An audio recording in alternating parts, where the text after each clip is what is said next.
I have a mortgage lender who just overly explains everything, and in a lot of instances, it's great. But sometimes you'll get the really experienced buyer that's like, okay, all I care about are your rates and fees. Like, you don't have to go through everything else. Right. So yeah. Welcome to the Florida Real Estate Life podcast. I'm your host, Peter Pappas, and I've got Joel Ludlow with me from Denovo Realty. Hello. And special guest Danyel Choban. Did I say that right? Yeah, Choban. Okay, I forgot to ask that off air. I say Choban. Yeah. Ken Chobani with I asked Garrett really, yesterday, so, with the prop. So Choban, right? Choban. Yeah, okay, you got it. Also from Denovo Realty, and also we have the talented and amazing Kristina Bridges from. Hi. She's owns her own photography business, but she also is going to start doing marketing for Countdown Title. Yep. Hello. It's exciting. So excited to be here. Yeah. It's exciting. So Danielle and I were talking a little bit about yesterday or 2 days ago, whenever it was, when I saw you, about the closing experience. Oh, right. Okay. When you're going to closing. I just came from one just now. And at Countdown? No, this one was at a competitor. Tough answer. But and it wasn't even like a really fun experience because my client was military and she didn't really want her picture out there, right. You know, based on so it was whatever. But I'm not complaining about it. But generally, we like to make it a fun experience as realtors. And it's fun when you work with a title company that also does that, or at least makes it super pleasant. There are some title companies out there that can be a little bit old-fashioned or stodgy, but I've still had amazing experiences there. I'm not going to say the name, but you can tell by like when you walk in on the wallpaper that this is an old-fashioned type place. I think we all know what that's you're talking about. Good enough then. But like I said, the closing experience is always impeccable. And I've been to some where it's super flashy, and some mistakes were made along the way. Mm-hmm. So it's about finding that balance. And I think where you are now at Countdown Title, that's what they're striving for, right? Tell us about some of the changes that are going to be happening. Yeah. So actually I'm super new to it. So I've only been there like a week and a half, okay. But I feel like I'm really taking my business experience and how I rebranded my own business. I'm from Seattle. So I moved here a year and a half ago, and I knew close to nobody here and had to really immerse myself in the community. And I feel like the way that I did that was by becoming more personable with people. So having more interactions, not necessarily just doing social media, but putting myself out there. So my kids do sports or joining different groups. And I feel like that strategy worked for me for so many ways. It's like going back to the basics, right? So I think that that's something that I want to bring to Countdown as far as getting back out in the community, showing face, supporting things that are helpful and innovative, and just bring like overall growth to the community. So I feel like it's probably the way that I'm going to start this off. Okay. However, I will say, we do need to rebrand a little bit and restart our basics. I don't think there's anything wrong with rebranding. As a realtor, me personally, I try and get headshots every few months. Yeah. And it's not a rebranding. It's just keeping things fresh. Danielle, what do you think is like something that's important to you when you are bringing a client to a title company and you want to make the experience as special as possible? Obviously, the client experience along the whole way is huge, making sure that everybody is communicated with effectively. But when I get to my closing, my clients are typically, they're excited to be there. And I want to be there with them, of course, and everyone's happy. So adding to that experience, whether it be confetti, or I think I mentioned to the owner of Countdown, like jet title. It was jet title back in the day. Like having a little jet come down and bring confetti out and make it just like zoom out, or having like the thing come down and say, congratulations, whoever. Right. Because those little touches make it super special.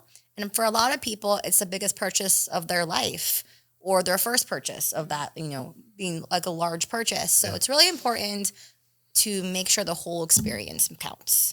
And that's kind of what I want for my clients, every single one of them, to kind of have a different, unique experience with special touches. Mm. You know what I've always noticed about your pictures when you're at a closing is I can see genuine joy from your clients. Aww, if you look at some of my closings, my clients are super happy with me, but they're just kind of like, oh, we'll take this picture. Okay, we'll do this.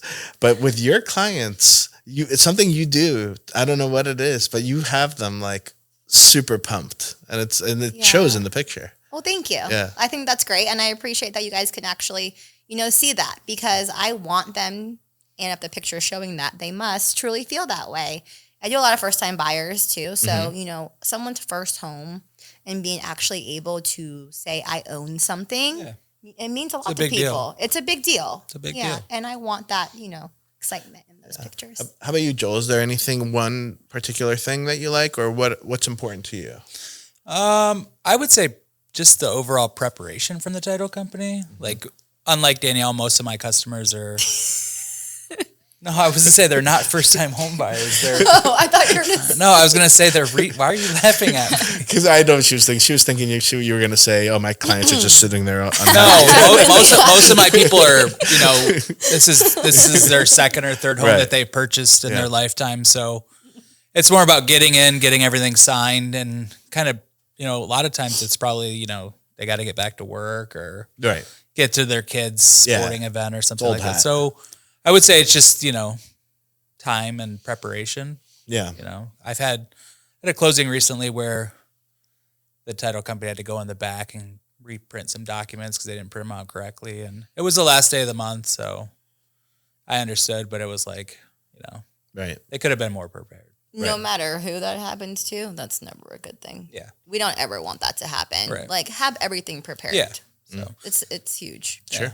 I don't do a lot of the photos and stuff there. Like if people want to do it or the title company wants to do it, I'll do it. But I don't push for the photo just because I'm not very photogenic. So. You are. So you know what? My nickname for him is Handsome Joel. That checks. I mean, Right? I thought that was Elliot's nickname. His too. It's universal, really. Yeah, I just like to pay a lot of compliments. It makes it really like special when you know that everybody has the same nickname. I'm a big complimenter. So But it's easy for you to remember, right? Right. It's like you just change the name. It's You can't mess it up. right. Yeah. That's Handsome Peter. Oh, Handsome shucks. Kristina. I guess she wouldn't be handsome, but Yeah, the gist. the Really. the gist is there. Yeah. Yeah. Where are you guys located though? So right now we are. I'll be honest, I'm not familiar with Countdown Title. Okay, well that's fair. Yeah. So we're actually getting a new building right now. We're renting a space in the Keller Williams building. Oh, okay. Yeah. We just signed. I knew it. that actually. It just Now it clicked, but hey, it clicked, that's good feedback for me, Yeah, right? yeah. So yeah, we just got a new building. It's going to be on US 1. No, No, you're good. I'm like still learning the street names. But yeah, it's great. But also I feel like the feedback of that for a title company is very helpful. So do you also, I have a question, Joel, do you feel like you have clients that are, you're signing papers, whatever. Some of them are really busy and don't really care about the signing, but are some first-time home buyers? Yeah. Owners. I mean, it's definitely like the other way around. Like if it's first-time home buyers, you also want to have the title company be patient with them. And right. Like the one most recently, he was a first-time home buyer, but he's also one of those guys who is successful in business, even though he's never owned a home. So he was like, okay, let's go. But I've had people that are like, they want to understand everything that they're reading. And then every once in a while you'll get a title company that's like used to burning through it. So it's nice when they can slow it down and kind of tailor things for that particular customer. So you need a title company that can read the room is what I'm hearing. Yeah, absolutely. Yeah, 100%. That's super important. Yeah. Everybody's got a different personality. Right. Me personally, I'm such a knee-jerk, reactionary type person. Like I bought my first home, I didn't even think twice about it. Really? You know, and then I've bought and sold homes in the past. I'm just like, if something goes wrong, I'll just sell it, or but a lot of bigger place next time. Yeah, I don't even care. It's just. But a lot of times before the closing, or like even when I hook somebody up with a mortgage lender, I say to them like, hey, they've never done this before. Yeah. Or I'll say, hey, they've done this a bunch of times. They're super well educated, so you don't have to do the whole song and dance with them. So I try to prepare people a little bit. But it is nice when people can slow it down and explain everything, because half the time I don't even know what they're signing. So yeah. Well, and then the lender will have papers for them to sign too, and those can be a big old stack of papers too. And can be like today took way longer than I thought it was going to take, which was fine, but everybody got what they needed, and the client was happy, and she was thoroughly prepared and explained to, so it was all good. Yeah. You make a good point though, because when I have certain clients, like certain sellers, I tailor them to certain title companies. Yeah. Just like I tailor my first-time buyers to certain lenders. Sure. My more experienced or my BA to a certain Yeah. BA lender. So, it's okay to have more than one. Yeah. Yeah. I totally have a agree. mortgage lender who just overly explains everything, and in a lot of instances, it's great. But sometimes you'll get the really experienced buyer that's like, okay, all I care about are your rates and fees. Like you don't have to go through everything else. Right. So Yeah. you're right. Sometimes you have to kind of send them to different people Yeah. based on We your have points. clients, Yeah. we have our own niches and our own personalities. So we're going to work with who's more similar to us. Right. And we have a job to bring those people to who's similar that will work well with them. Keep it all like-minded. So Keep you're it all matchmaking. like-minded. Yeah. Yeah. We're matchmaking the entire time. Yeah. Title company, whether it's a seller or whatnot, or, with our lenders for our buyers, with their homes, whatever they're Right. buying and Yeah. inspectors. It's like your job, really. Yeah. Yeah. I love it. That's so cool. Well, one thing you had touched on briefly when you were telling us about your past is you said you network a lot. Yeah. And, it's not totally true that you didn't know anybody. You did go to high school here for 1 year, right? I went for the beginning of my senior year. Okay. Yeah. At Satellite. Okay. Oh, so I was you, Gonna ask where. I did the news. I did the whole Stingham Scorps. Yeah. I Nice. did that. It was fun. I loved Satellite. Satellite was Yeah. great. Are we allowed to ask what year you graduated? 2014. he's like a beautiful Oh my mind God. right now. I'm the worst at math. Okay. Wow. Yeah. Yeah. You're young.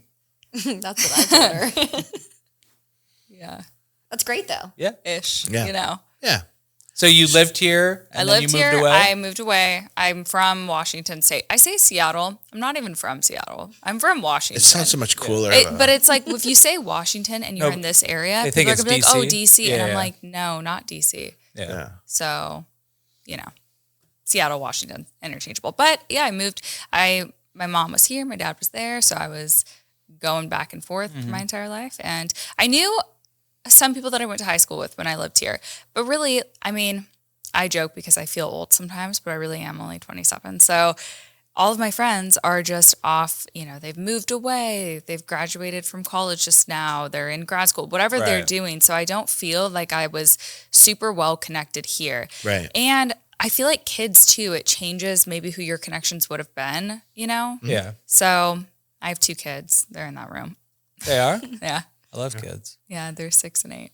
Yeah. Having kids makes you grow up fast. Yeah, it does. For sure. And I had my kids late. My son was born when I was 39 and my daughter was at 40. So, and I was just a big kid up until then. And You honestly, I still still are. am. I was gonna say Yeah. that. Yeah. I am. I'm a big goofball. But and the kids love that, that I am. But it also makes you grow up because now you have to provide for these beings, and they depend on you, and it's such a good feeling too. Stressful but good. Yeah. Yeah. It's very stressful. but- You're shaping them. Everything you do is shaping them. Yeah, they're watching. Yeah, Everything. whether you realize it or not. Yeah, Yeah. I am humbled by that every single day. yeah.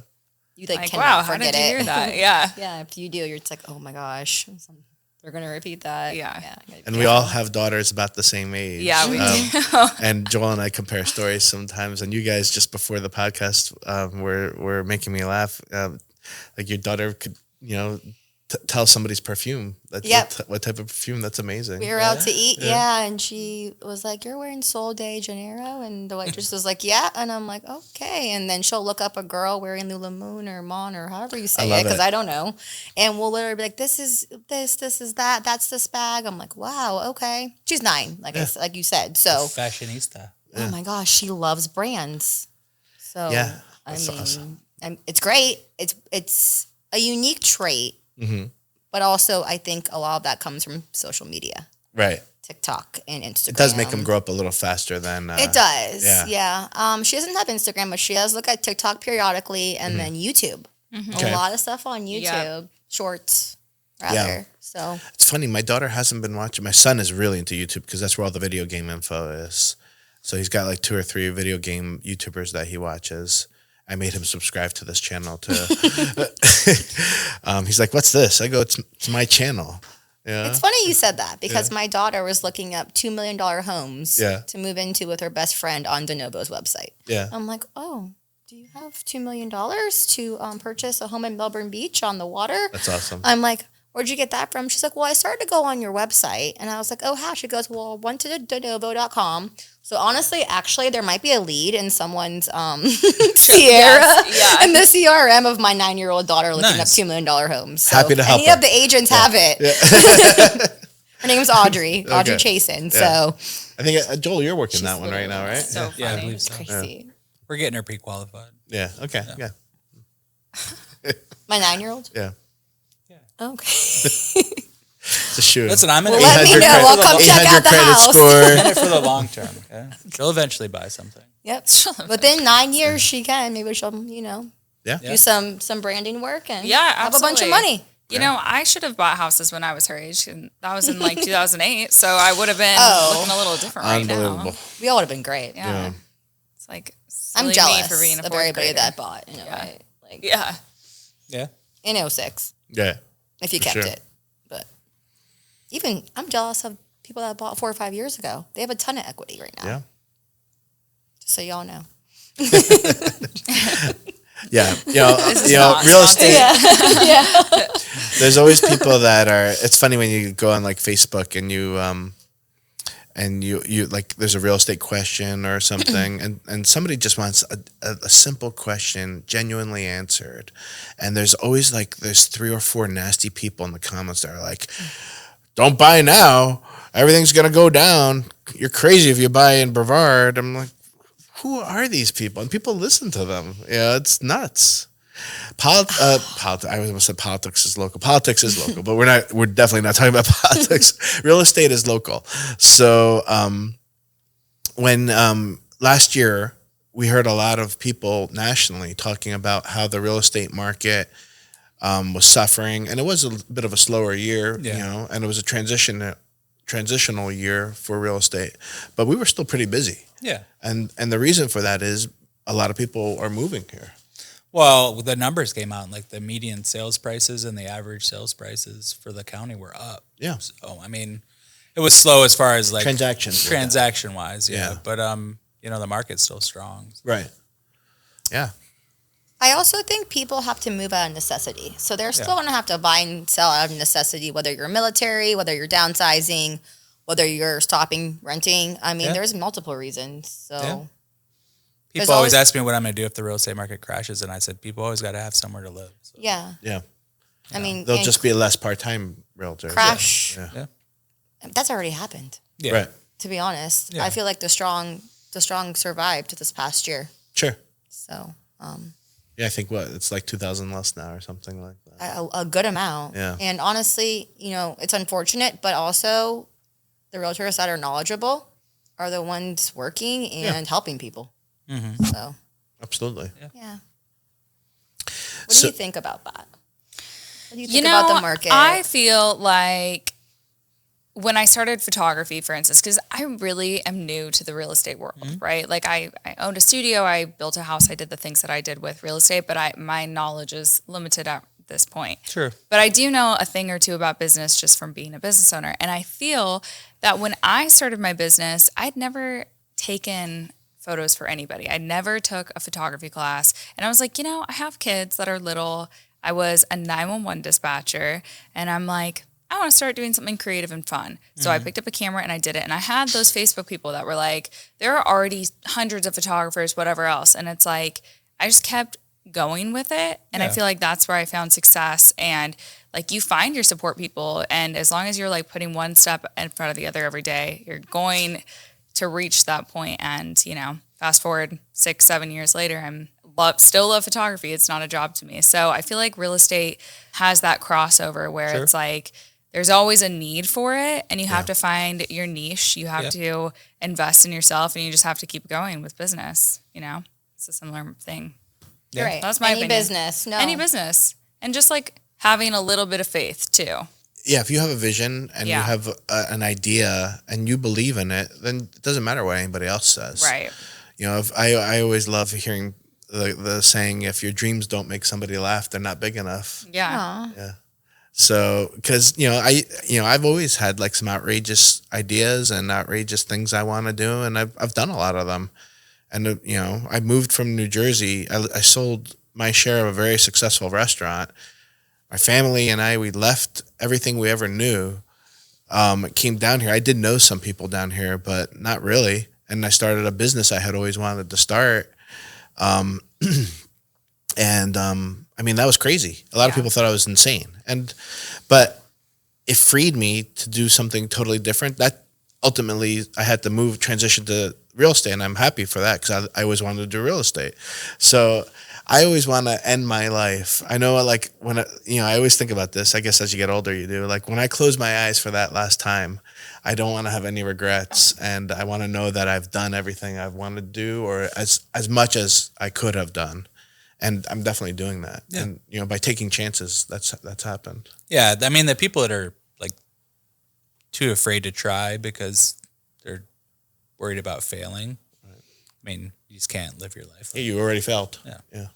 And then like the naysayers, like you were talking about, like, can't let anybody break your stride. If you want to do something, do it, to the fullest, and cares what anybody else says. Yeah. I can speak about your photography because I've seen your work, and it's so unique and different than some of the other cookie cutter photographers that are out there. So not only did you succeed at it, you've turned it into something that's completely different than everybody else. What do you like to do? Thank you. Yeah. What's your niche? I do weddings, I do boudoir, and I do branding. But what was the second one? Boudoir. Do you know what this is? I don't. Oh my goodness. Really? I want to though. Boudoir. Right. I love how, Did I say it right? innocent you are, my friend. Yeah. You don't know what it is either? I do. Yeah. It's girls in like lingerie and really? bedroom pictures. Naked pictures. Oh, cool. I'm into that. Yeah, I usually I honestly had no idea. I usually get this response from the husbands, the men. They're like, "Oh, if you ever need a second shooter," I'm like, "Right." I mean, you don't want to shoot me, but yeah, I would. I do. I mean, I do men's boudoir. That's cool. It's fun. It's great. I think that it's really empowering. I don't know. As a woman, like, how, I mean, I'm like panning to you as the woman, but it's like, gosh, we live in a society where we are just so self-critical. And I feel like men probably have this issue a little bit, but especially women, like, we pick apart ourselves. We're in this capitalist, whatever society where we have to buy everything all the time to look a certain way. So doing these photos for women